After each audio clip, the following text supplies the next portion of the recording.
Hi friends, welcome back to our channel. So ఈ రోజు టాపిక్లోకి వెళ్తే బ్యాంక్ ఆఫ్ మహారాష్ట్ర నుంచి ఒక రిక్రూట్మెంట్ నోటిఫికేషన్ అయితే రావడం జరిగింది. సో ఈ నోటిఫికేషన్ వచ్చేసి మనకు ఆగస్టు 13న రిలీజ్ చేశారు. సో దీనికి సంబంధించిన పూర్తి వివరాలు అయితే చూద్దాం.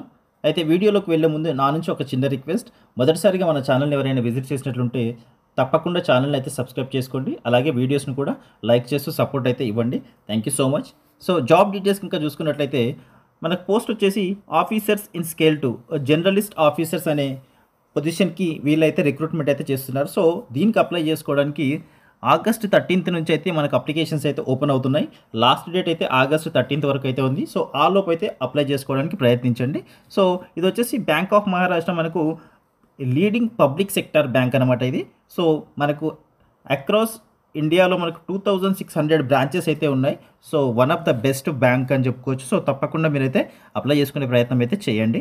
అయితే ఇక్కడ మనకు పోస్ట్ వైజ్గా అలాగే కేటగిరీ వైజ్గా అయితే వేకెన్సీస్ అయితే క్లియర్గా ఇచ్చారు. సో ఇక్కడ చూసుకున్నట్లయితే పోస్ట్ వచ్చేసి జర్నలిస్ట్ ఆఫీసర్ స్కేల్ 2, అలాగే ఇది వచ్చేసి పర్మనెంట్ జాబ్స్ అనమాట. మనకు ఇక్కడ చూసుకున్నట్లయితే ఓవరాల్గా 500 వేకెన్సీస్ అయితే ఉన్నాయి. ఎస్సీకి 75, ఎస్టీకి 37, ఓబీసీకి 135, ఈడబ్ల్యూఎస్ 50, అన్రిజర్వ్లో 203, అలాగే పీడబ్ల్యూడీ క్యాండిడేట్స్ కూడా వేకెన్సీస్ అనేవి ఉన్నాయి. సో ప్రతి ఒక్కరికి ఆపర్చునిటీ అయితే ఉంది. సో తప్పకుండా ప్రతి ఒక్కరైతే అప్లై చేసుకోవచ్చు. సో ఈ జాబ్స్కి అప్లై చేసుకోవడానికి Andhra, Telangana male and female ఎవరైనా అప్లై చేసుకోవచ్చు.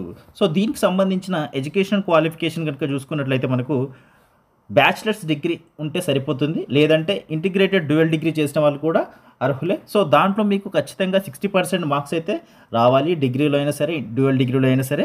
అలాగే 55% మార్క్స్ అయితే ఎస్సీ, ఎస్టీ, ఓబీసీ, పీడబ్ల్యూడీ క్యాండిడేట్స్కి 55% మార్క్స్ అయితే ఖచ్చితంగా ఉండాలి. జనరల్ వాళ్ళకైతే 60% మార్క్స్ అయితే ఉండాల్సి ఉంటుంది. అలాగే చార్టెడ్ అకౌంట్ చేసిన వాళ్ళు కూడా ఈ జాబ్కి అయితే అప్లై చేసుకోవచ్చు అని క్లియర్గా మెన్షన్ చేశారు.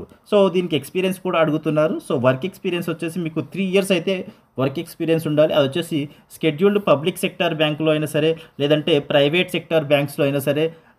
ఎక్స్పీరియన్స్ వచ్చేసి క్రెడిట్ రిలేటెడ్ ఏరియాస్ కానీ, బ్రాంచ్ ఇన్ఛార్జ్ కానీ, లేదంటే బ్రాంచ్ హెడ్గా కానీ మీరు వర్క్ చేసినటువంటి ఎక్స్పీరియన్స్ అయితే అడుగుతున్నారు. అయితే దీనికి సంబంధించినటువంటి ఏజ్ లిమిట్ కనుక చూసుకున్నట్లయితే మినిమం 22 years ఉండాలి, మ్యాక్సిమం అయితే 35 years అయితే ఉండాలి. సో దాంతోపాటుగా మనకు యాజ్ పర్ గవర్నమెంట్ రూల్ ప్రకారంగా ఏజ్ రిలాక్సేషన్ కూడా ఉంటుంది. ఎస్సీ, ఎస్టీ వాళ్ళకి 5 years అయితే ఉంటుంది, అలాగే ఓబీసీ వాళ్ళకి 3 years అయితే ఉంటుంది. తర్వాత పీడబ్ల్యూడీ క్యాండిడేట్స్ ఎస్సీ, ఎస్టీ వాళ్ళకి 15 years, ఓబీసీ వాళ్ళకి 13 years, జనరల్ ఈడబ్ల్యూఎస్ వాళ్ళకి 10 years, ఎక్స్ సర్వీస్ మెన్ వాళ్ళకు 5 years అయితే ఉంటుంది. ఈ జాబ్కి సంబంధించినటువంటి పే స్కేల్ కనుక చూసుకున్నట్లయితే మీకు బేసిక్ పేనే 64,820 రూపీస్ నుంచి అయితే స్టార్ట్ అవుతుంది. సో అన్ని అలవెన్స్లు కలుపుకుంటే మీకు దాదాపు 95,000 నుంచి ₹1,00,000 వరకు స్టార్టింగ్ శాలరీ అనేది ఉంటుంది ఖచ్చితంగా కూడా. అయితే దీనికి సంబంధించినటువంటి మీకు జాబ్లో జాయిన్ అయిన తర్వాత ప్రొబేషన్ పీరియడ్ అలాగే బాండ్ కూడా ఉంటుంది. సో ప్రొబేషన్ పీరియడ్ అయితే ఇనీషియల్గా మీరైతే 6 months అయితే ప్రొబేషన్ పీరియడ్లో వర్క్ చేయాల్సి ఉంటుంది. దాంతోపాటు అయితే బాండ్ కూడా రాయాల్సి ఉంటుంది. సో ఆ బాండ్ వచ్చేసి మినిమం 2 years అయితే మీరైతే సర్వీస్ అయితే ఇదే బ్యాంక్లో చేయాల్సి ఉంటుంది. దానికి కానీ 2 lakhs రూపీస్ అయితే మీరు బాండ్ అయితే రాయాల్సి ఉంటుంది. సెలెక్షన్ ప్రొసీజర్ కనుక చూసుకున్నట్లయితే ఇక్కడ క్యాండిడేట్స్ ఎవరైతే ఉంటారో వాళ్ళకైతే ఆన్లైన్ అప్లై చేసుకున్నటువంటి వాళ్ళు ఉన్నారో వాళ్ళకైతే ఆన్లైన్ ఎగ్జామినేషన్ అనేది ఉంటుంది. దాంతోపాటుగా ఇంటర్వ్యూ కూడా కండక్ట్ చేస్తారు. సో ఆన్లైన్ ఎగ్జామినేషన్లో క్వాలిఫై అయిన వాళ్ళని ఇంటర్వ్యూకి అయితే పిలుస్తారు. సో అది కూడా మీకు 1:3 రేషియోలో అయితే పిలుస్తారు. సో ఎగ్జామ్కి వచ్చేసి 150 మార్క్స్ ఉంటాయి, మీకు ఇంటర్వ్యూకి అయితే 100 మార్క్స్ అయితే ఉంటాయి. దాన్ని మీకు 75:25గా కన్వర్ట్ చేసి మీకైతే మెరిట్ లిస్ట్ అనేది ప్రిపేర్ చేస్తారు.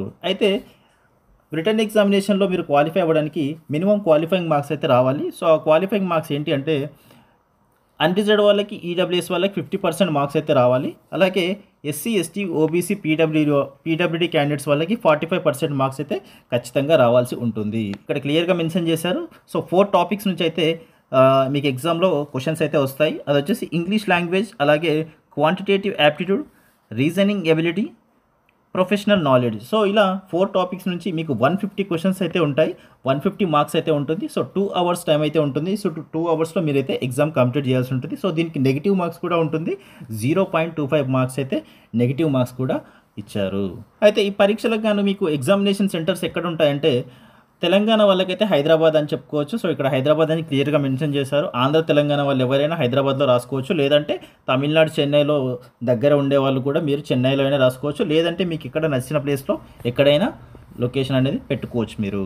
ఈ జాబ్కి అప్లై చేసుకోవడానికి అప్లికేషన్ ఫీజు అనేది ఉంటుంది కాబట్టి సో ఆ అప్లికేషన్ ఫీజు ఏంటి అంటే మీకు నాన్ రిఫండబుల్ అయితే ఉంటుంది. వన్స్ మీరు అప్లికేషన్ ఫీజు పే చేసిన తర్వాత మళ్ళీ మీకు తిరిగి ఇవ్వడం అనేది జరగదు.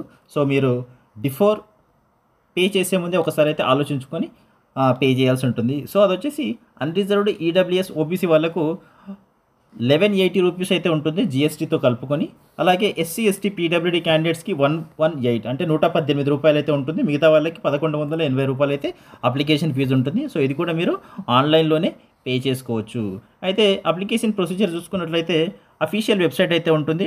www.bankofmaharashtra.in అనే వెబ్సైట్ ఏదైతే ఉంటుందో ఆ అఫీషియల్ వెబ్సైట్లో కెరియర్స్ అనే పేజ్ ఉంటుంది. దాంట్లో మీకు రిక్రూట్మెంట్ ప్రాసెస్ అనే ఆప్షన్ ఉంటుంది. సో అక్కడ కరెంట్ ఓపెనింగ్స్ అయితే ఉంటుంది. అక్కడ నుంచి మీరు అప్లై అయితే చేసుకోవచ్చు. అయితే ఈ ఉద్యోగాలకు అప్లై చేసుకోవడానికి అయితే డేట్స్ అయితే ఇక్కడ ఇచ్చారు. ఆగస్టు 13th నుంచి స్టార్ట్ అవుతుంది. లాస్ట్ డేట్ అయితే ఆగస్ట్ 30 వరకు అయితే ఉంది. సో ఆన్లైన్ ఎగ్జామినేషన్ డేట్స్ అలాగే ఇంటర్వ్యూ డేట్స్ సంబంధించి త్వరలో అయితే మీకు వెబ్సైట్లో పెడతారు. ఇది వచ్చేసి పేమెంట్ ఆఫ్ ఫీజు చూసుకున్నట్లయితే ఆన్లైన్ మోడ్లోనే పే చేయాల్సి ఉంటుంది. సో ఇది ఫ్రెండ్స్ ఈ జాబ్కి సంబంధించినటువంటి పూర్తి వివరాలు.